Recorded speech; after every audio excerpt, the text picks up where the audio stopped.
Hi, Lisa Marie Kosis, founder of Global One Health. This video marks the first in a series addressing GFE, or the ground force exploration. GFE is a compilation of movements and exercises, some unloaded, others loaded, that are designed to improve stability, mobility, and flexibility. GFE is an introduction to GFM, which is the ground force method. Their basic premise is to move better. We would all agree that our ability to move, or lack thereof, dramatically affects how we feel in our bodies on a daily basis. So why do GFE and what is it for? The GFE is introduced predominantly as a great assessment tool to see what your muscle and joint structures are feeling like at the beginning of the day or at the beginning of a workout.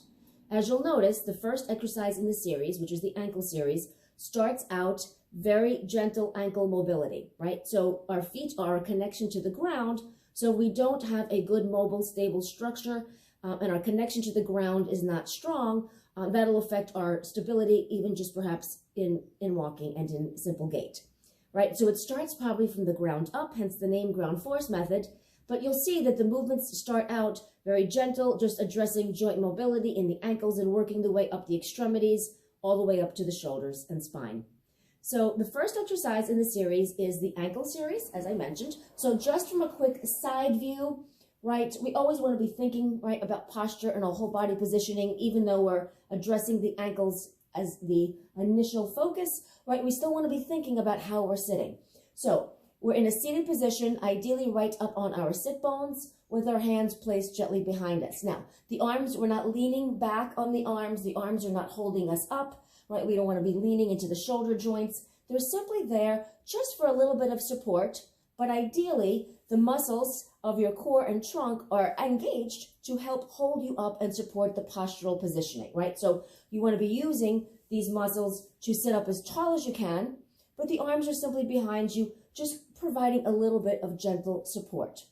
Now, let's just address one thing in the seated position. The flexibility of your hamstrings directly affects how you sit and how you feel in this position.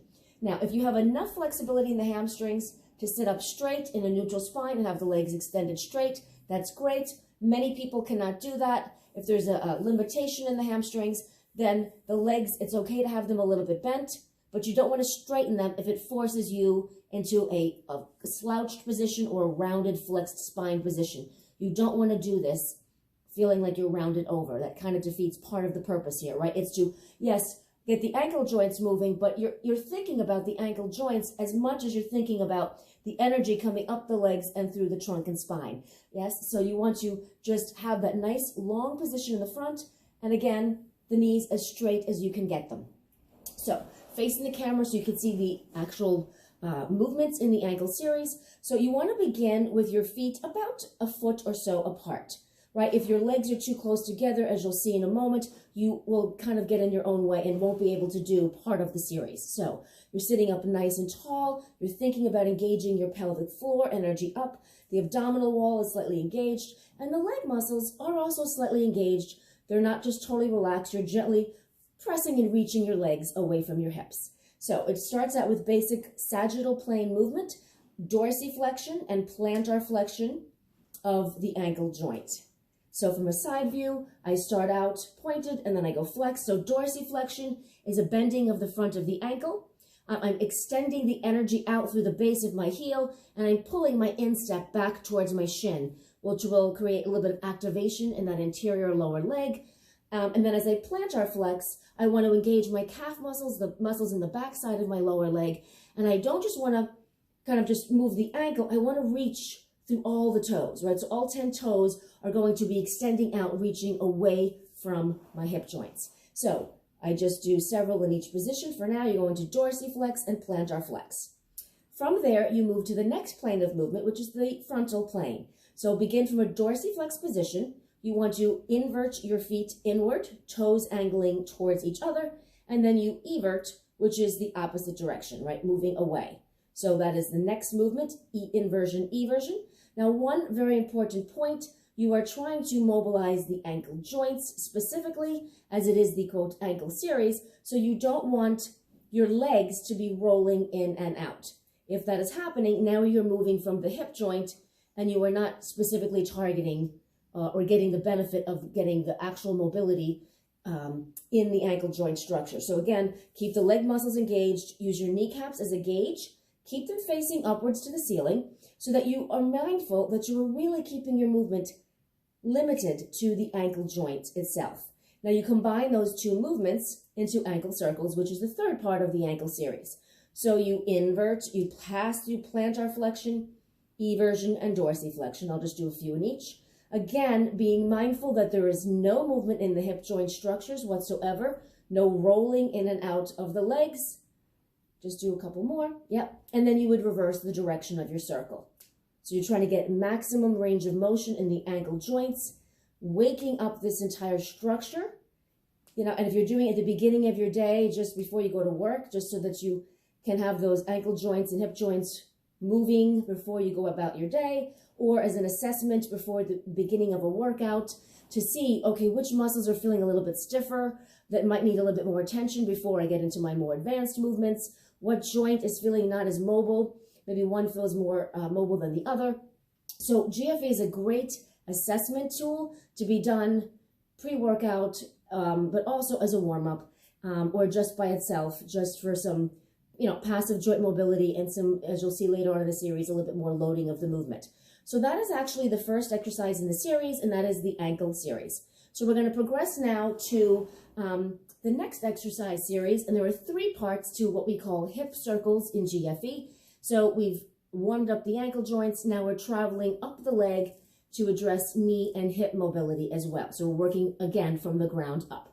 So hip circle, the first variation is just the basic hip circle. I will show you from a few different angles so that you can see, but let's talk about our starting position. Now, I have one leg upright and one leg onto the ground. Now, don't force this leg down. So at the beginning, of course, it's an assessment to see what is your range of motion. So your beginning position in the hip circle is going to be very dependent upon how much mobility you have and flexibility in the soft tissue in this joint. So if you have a little bit of a restriction, your leg might be here, and that's okay. Your leg is where it is based on, again, your joint's actual capacity to move in this position and even be in this position. So I can get my leg down. If it comes down, that's fine. Don't force it down. You never want to force the joint structures into a position that they're not able to get into or just not ready to move into as of yet. So it's okay if the knee is up. That is fine. Now the bottom leg is in plantar flexion. That's our pointed position. So that bottom ankle is extended long and pointed. The top foot is in dorsiflexion, right? And that's the bent front ankle position. Now the back of my heel on the up leg is just ahead of the ankle of the bottom leg. So this arm is behind me. It's very much serving the same purpose that the arms did in the ankle series. I'm not leaning back on the arm or shoulder. I want to use it to just bring me forward and through. You will also notice, right, that I'm not evenly weighted on two hips, right? I'm not going to feel like I have both sit bones on the ground. You will not ever be, not ever, but in the end position, you won't be on both sit bones. So this is very natural that you're going to be, right? You see that back arm? I'm not leaning on it, yes? And I'm much more sitting on the hip of the down leg. So just so you can see from the other angle, right, this arm, not leaning into the shoulder joint. I'm using my trunk and my back muscles are engaged to give me the energy that my spine is opening up and reaching forward through my pelvis. So there is very much a forward energy drive of my pelvis and spine and trunk forward so that it's there, but I'm not relying on the arm to hold me up, okay? So back to that starting position, right? Top leg is up and the hand of the up leg is on the front of the leg, right? It could be the hand, the forearm, right? Just again, providing a little bit of support to give you that forward energy because you're trying to get more mobility and movement energy forward in the pelvis. So this is the starting position. Now, hip circle, as it would sound, I'm just going to circle my hips to get to the opposite position. So I would come up, I circle my legs around, and now I'm right back where I started with the other leg up. Again, top leg straight vertical in dorsiflexion. The bottom leg is pointed in plantar flexion. Again, getting that sense of long front of spine, energy going forward through the pelvis and sitting on the one hip. So in slow motion, I'm going to lean back. Now I'm on 2 sit bones in the transition. I'm going to circle the legs around simply to reverse their position to end up back on the first side. Okay, so at normal speed, it's going to look like this as I switch my legs back and forth. Now, one important little side note is that while it's called hip circles and it is directly addressing mobilization of the hips, there is a little bit of spinal movement. I just want to make aware that you're not trying to like force this, right? You don't want to feel like you're wedging your back at all, right? The back can move through flexion slightly. So a little bit of a curving. So as I sit back onto 2 legs, the spine is going to round a little bit. As I circle around, then I extend or lengthen the front of my spine. So there is a very gentle yielding, right? It's an assessment. It's the first time that you're moving, perhaps for the day or in this workout, right? So you're just very mindful that there is a nice, gentle, soft movement through the spine, but you are trying, by the time you get to the end position, to be opened up. Okay, so that is hip circle, the first variation. Again, the primary difference between the first, second, and third variations is the ending position. The transition is pretty much the same. So the first version, there is contact of that top foot to the front of the ankle, and that's going to change. So if I've just finished the end of my first hip circle, as I transition to the hip circle forward lunge, I go into the actual circling of the hips, but now in slow motion, I don't want to bring that front foot up against the front of the ankle because I need room to make my transition into my lunge position. I need to have space there. Now the space or the distance in space is going to be determined by how much mobility you have in your hips and your ability to transition into the front lunge position. Okay, so I'm going to sit back. First, I'll just show you the drill a couple times, right, so that you can see what it looks like. I do the hip circle, same transition, only now I want to actually get up onto, right, that forward leg. So if I needed to stand up from there, I could, because I'm really trying to get forward and through. That's why you think about that forward energy I talked about in the first variation, right? So I come back, notice my hands circle around, I circle my hips, I'm on 2 sit bones for a short moment, I crisscross to have the other leg forward. Now I'm using not just my back arm, is not what's pushing me up. I'm using my whole body, my thigh muscles, my core, my pelvic muscles, right? The whole structure is now pulling me forward into this forward position. So what that looks like from a side view is that I would be here, right? So now, again, notice I'm in dorsiflexion of the front leg as I was in the first variation, and I'm in plantar flexion of my bottom leg as I was in the first variation. I'm simply now in that forward movement. And this is, again, the side angle, because this is kind of what the side lunge will look like. Remember, I just turned the front lunge so that you could see that view. Notice my spine position. I'm long. I'm trying to reach my sits bones down to the ground. The head and neck and spine is long in the front. Okay, so this is just the side profile of the front lunge, and this is where I would have just finished now. Notice my hands are slightly in front of me. Now, as I sit back, I circle the hands around. I sit back down onto the sit bone or hip. I circle the legs around. I crisscross. Now, the other leg is the down leg. I transition and shift my weight forward till I'm in the front position. And then circle hands down, circle around. You're just alternating from side to side for the front lunge, and I end up with the hands here. Now, one other important point about knee mobility, again, I'll just show you from the side view so that you can see this. When you are doing the transition, again, the goal is to get for the front and the side lunge. It's kind of the same premise, right? So the goal is to be able to come up through and be here.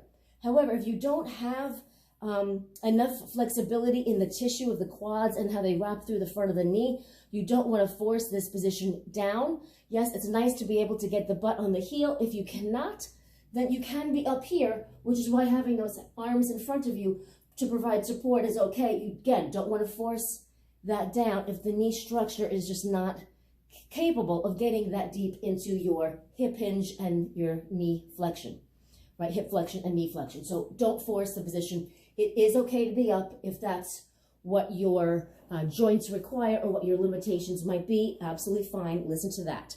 So we've just finished, right, that forward lunge from the hip circle. Now the next variation is you move into a side lunge.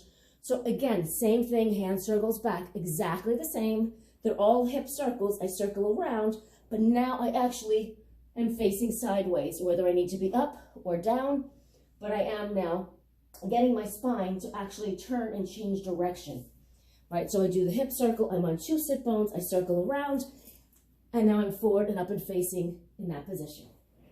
Again, do that a couple times. I come forward and through, up as needed or down, and I'll do one more switch, right? Circling the hips around and being able to come up in your side lunge position, because then, right, I would be in my side lunge, yes? So again, these are all very passive drills to just get the joint structures moving, right? Get them warmed up, start to assess, does this ankle feel more stiff than this one?